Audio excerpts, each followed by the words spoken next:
Hi, welcome to the EPL Debate Show, first of a weekly series where we will be talking all things Premier League. My name is Lalit, and I have my partner in crime here. Sully.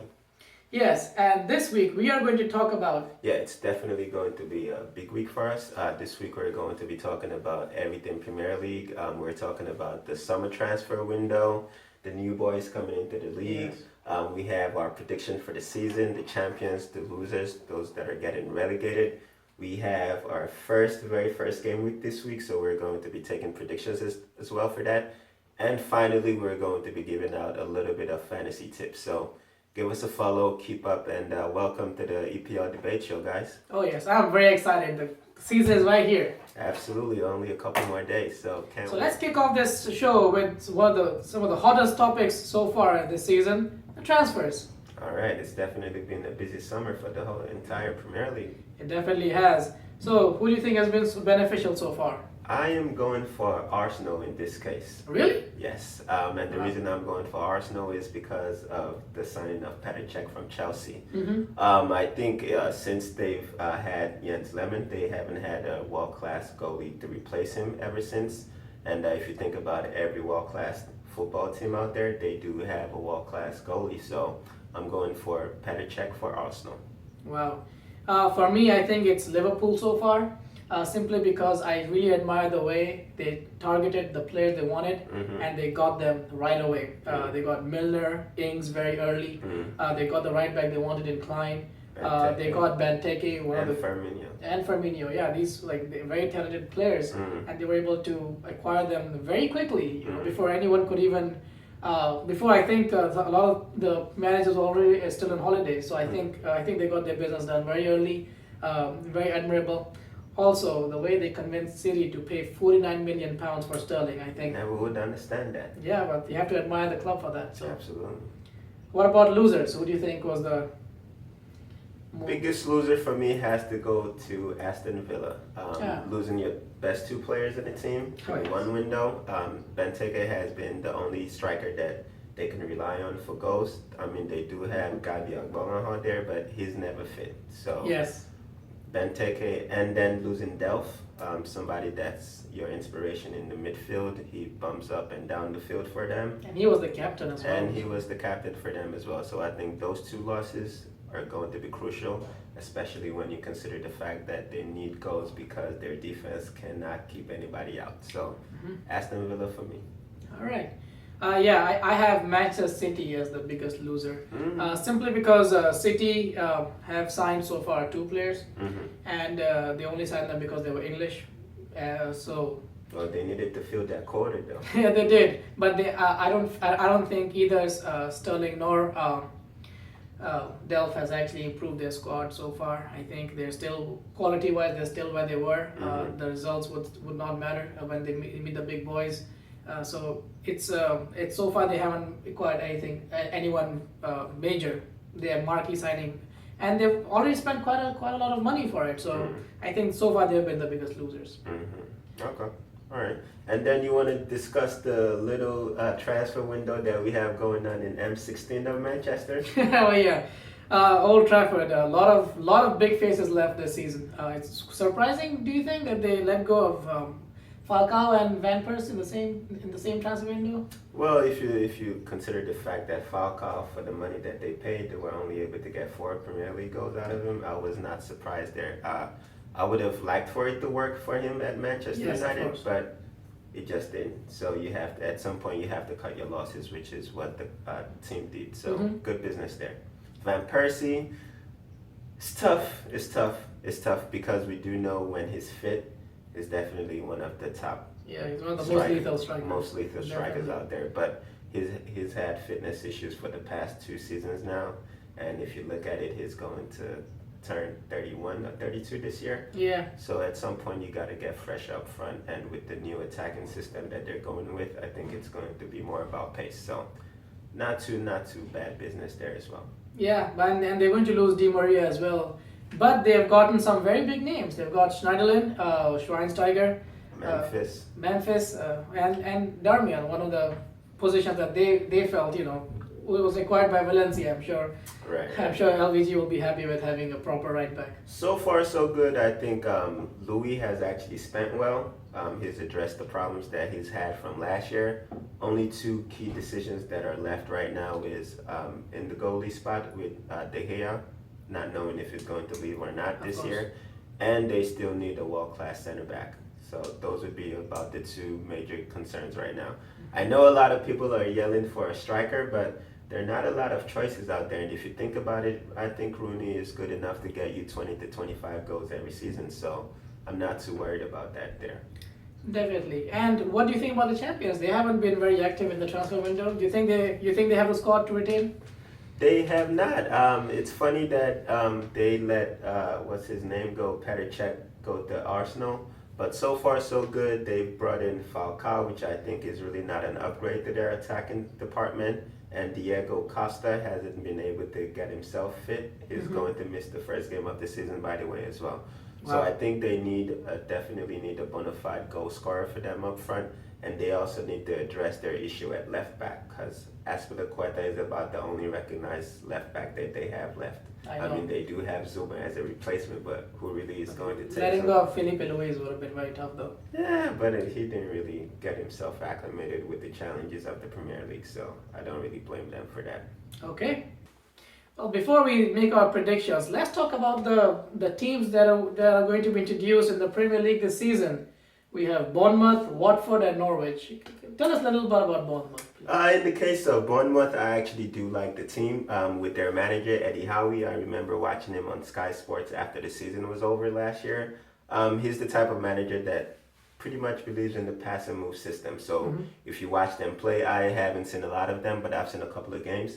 The couple of games that I've seen, they do like to play attractive football. They break you down possession-wise, and they can go long as well. So I think they're going to survive in the Premier League. They do have Callum Wilson, 20 league goals in the Championship last year. Yeah. So I think they're good enough to roll with the big boys. Wow. Yeah. Likewise, Watford, which came second in Championship by just 1 point. Just a point1 difference. point, yes. Yeah. Interesting. Very strong players. They have, between their two strikers, Igalo and Vidra. Nigerian beast. Yes, the Nigerian beast. And Vidra, they got 36 goals altogether. They have Anya, which is very pacey, very strong first touch. So it'll be very interesting to see how the defenders in the Premier League cope with this attack. Absolutely. And the last one of them would be Norwich. We saw them in the Premier League 2 seasons ago. Yes. We know they can be attacking wise. They can be lethal on the counter attack. However, defensively, they're not that strong. So that would be about their only concern for me. They do have former England international in the goal, John Ruddy. Yeah. They have Wes Hoolahan. They have a lot of good players. It's just their defense would be the main concern. So that would be about the only reservation. All right. So on to our next segment, and we'll be predicting the winners and the losers for next season. I'm sure a lot of you are doing the same thing back at home right now. So Sully, who's going to be picking up that trophy at the end? Surprisingly here, I am going for Chelsea. Wow, you're probably the only one. I know a lot of people are shocked right now, but I do see them repeating as champions. Defensively, they're strong. They still have a top 3 goalie in their between the sticks. Midfield, they have some of the best midfielders in the world. They do have the most dangerous and most lethal player in the Premier League right now. None other than Eden Hazard, and they do have Diego Costa up front. So I do see them being champions. Yeah, they certainly have the strongest spine in the league. The only problem will be if they have any injuries. That would be about the only reservation I have about Chelsea. When the going gets tough, do you have the replacements to come in when you get injuries in the team? Fatigue as well. Yeah. That would be about the only thing I have as a reservation about the team. No, other than that, I think Chelsea will also be the ones lifting the trophy. Okay, so we do agree on that. Yes, we do actually agree on that. Okay. What about second position? Who do you have on second place? Second, I am going for Arsenal. Oh, really? Right. I think the arrival of Petr Cech, coupled with the fact that now I think they're going to be a little bit better defensively, because between the sticks they have a goalie that is not going to lose them a lot of points. Okay. So I think Arsenal is good enough for second. Well, and so does De Gea in United, and so has Hart in Chelsea. They have strong goalkeepers too. Right, but if you look at it at the tail end of the season last year, Arsenal was the most informed team in the league. They were able to get it together, score a lot of goals, play some nice football. And if the season started in January, they probably would have ended up, well, not probably, they definitely would have ended up as champions. Oh, Unfortunately, the league doesn't start in January. oh no, it doesn't. No, for me, I think I have United as number two. I think they have done some very good business so far in the transfer window. They have gotten rid of a lot of deadwood, and they've brought in some very young and some fresh faces. Some for the first time in the Premier League, and they've their midfield situation. They've handled that very well. I would say. Schneiderlin and Schweinsteiger. Exactly. I don't think you could have asked for a better pair. They have goal scorers in Mata and Depay and Rooney, and they have a great goalkeeper. If he's provided he stays, I have them second in on the table, followed by Arsenal and then City. Okay. Surprisingly, I do have right behind Arsenal. I do have United, so that's where we disagree.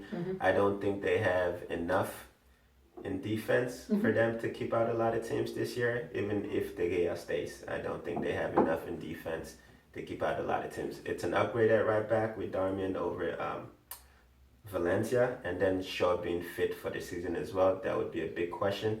So I do see them finishing just behind Arsenal in third, and then City in fourth. Okay. What do you think about Liverpool's chances for the top four? Liverpool would be the team that would be picking like right behind the top four teams. So if there were any teams that we just mentioned to make the top four to play, maybe have a bad couple of months or anything, I think Liverpool could pick them into that fourth spot. So I have them in fifth. Oh yeah, definitely. I had them in fifth as well, and I think a very close, very close race. I think Liverpool, if they have done some very good business, they got in players who already have Premier League experience, and my biggest the only factor I think that will be important for Liverpool this season is unlike last season, they will have to play defensively against the big clubs. Last season, understandably, they were playing aggressively because of the season they had And before. they got burned. But exactly, they got blown away at Arsenal. They got blown away at Old Trafford. This season, Rodgers is not expected to win those big games anymore. So I think it's like it leaves the pressure. It'll let him set up a lot more defensively and play counter attack. So I think I think that will work in his favor. Okay. And then how about the bottom three, sending them back to the championship? Who do you have? Well, I have Bournemouth, believe it or not. I think their pass and move game will not be enough to penetrate some of the big clubs in the Premier League. I also have Aston Villa. I think they lost a lot of the key players, like you mentioned before. And Tim Sherwood is a very good manager. He's not a great manager. He won't be able to see through the whole season with a team as Aston Villa. And then I have Norwich City. I don't think they'll be up for the task to retain their place in the Premier League. Well, we do agree on Aston Villa. The loss of Benteke, Delph, coupled with the fact that they cannot keep anybody out, I see them going straight to the championship. I also have Sunderland. I know they were able to fight it off last year, but I don't think they have enough firepower this year to stay in the Premier League. And for my third team, it's a toss-up between Norwich and Leicester right now. But if I had to pick one, I would go with Norwich. And the reason is, I know on the counter-attacking side of the ball, they can be lethal. However, they also are pretty bad when it comes to conceding soft goals. Definitely, goals, I agree with you on like that one. So I would go with Sunderland, Villa, and Norwich. All right. There you go. All right. Now on to our next segment: predictions for the upcoming game week. Boy, am I excited! The first game week of the season. I'm definitely going to be up 7:45. Oh yeah, definitely. So let's talk about that. Yeah. Let's go ahead. First game is Manchester United versus Tottenham Hotspurs. What do you think is going to happen in that game? I am going for a close home victory here for United. I know the game last year was a landslide victory, but I think this year is going to be a lot closer. So a 2-1 victory. 2-1? Yeah, I think it's going to be a little bit more easy for the home team this season. We saw what happened to Tottenham Hotspur last time they visited Old Trafford, and I don't think it's going to be any different. LVG is very strong against strong teams that are set up to attack. LVG knows how to deal with that, and I think that's what Tottenham Hotspur is going to try to do. So yeah, I think I have a 3-1 or a 2-0 to Manchester United. And that brings us to the second game of the season: Bournemouth versus Aston Villa. I am going for a home win for the new side. I know it's the first game of the season. Mm-hmm. Their fans are going to be up for it. The players are going to be up for it. And with the way they play Bournemouth, they do play attacking football. They pass and move. And with Villa losing two of their key players from last year, I'm going for a comfortable victory for the home team. Wow. I actually think it's going to be a draw. I think Bournemouth on their first day are not going to be very creative. I think they just want to get this game off off their shoulders. And I think Aston Villa would hate to lose against the championship winning side. So Aston Villa will definitely set up for a draw, and I think Bournemouth as well. So I think it's going to be a very boring draw, maybe even goalless. Everton, Watford. I have Everton. I think they're going to be too strong for Watford. Okay. I am going for an Everton victory as well. Leicester versus Sunderland. Who do you have? I am going for a draw here, a very boring draw. Really? I think Leicester is going to win this one. They have an amazing home support, and it's incredible how motivated the players are when they play at home. So I think they're going to be a little bit too much for Sunderland. I don't think they'll be able to handle them, especially with the speed and aggressiveness they have in their teams. How about Norwich and Crystal Palace? Oh, I think Crystal Palace is going to win. We don't talk about them a lot. I think they've been very strong in the transfer window as well, and they have a very good manager at their helm. So I think it's going to be Palace all the way. Okay, I am going for an away victory for Palace as well. We saw Yannick Bolasie last year, and with the arrival of Johan Cabaye, who is a bona fide midfielder in the Premier League, he's used to the league, and Zaha and a couple of other players that they possess, I think they'll be too strong for them. Definitely. So what about the big one, Chelsea versus Swansea City? I am going for a comfortable home victory even without their striker Diego Costa in the side. Wow. I think it's going to be a draw, believe it or not. I think without their striker, and Mourinho knows how tricky it can be to beat Swansea City. Swansea on the last two seasons, their first games, they beat Manchester United both the time. So they obviously set up very well in their first games, and Mourinho would know that. So I think it's going to be a draw. It's going to be a goal scoring draw though. So expect a 1-1 or a 2-2 result this season. Okay. This week. Arsenal, West Ham. Oh, I think Arsenal will be too strong for West Ham. That's a comfortable home victory for the Gunners. Newcastle, Southampton. I think Southampton will win this one. I think Newcastle as a team are going through a rough patch right now. They just had a change in management, and Southampton will just be very comfortable. I think they have the manager who can lead them to victory. Yeah, we do agree on that one. I have an away victory for the Southampton guys. So yes. How about Stoke and Liverpool? Boy, do I wish it was, they could replicate the performance of last season's Stevie G's last game. But no, I think it's going to be a draw. I think Liverpool will know how strong, say, Stoke City would be at home. And Stoke City will know that Liverpool is stronger as well. So at the end of the day, it's going to be a mind game between Mark Hughes and Brendan Rodgers, and which will result in a goal scoring draw. Yeah, I do have a squad draw as well. It's definitely going to be an entertaining game. Because I know Liverpool will be out to get revenge from last year, so yes, it will be entertaining. And our last game of the week, Monday night, West Bromwich Albion versus Manchester City. I think I have City for the win. Yeah, they have a squad which is strong enough to see through the West Bromwich Albion side. right. I'm going for a 3-0 away victory for the Noisy Neighbors.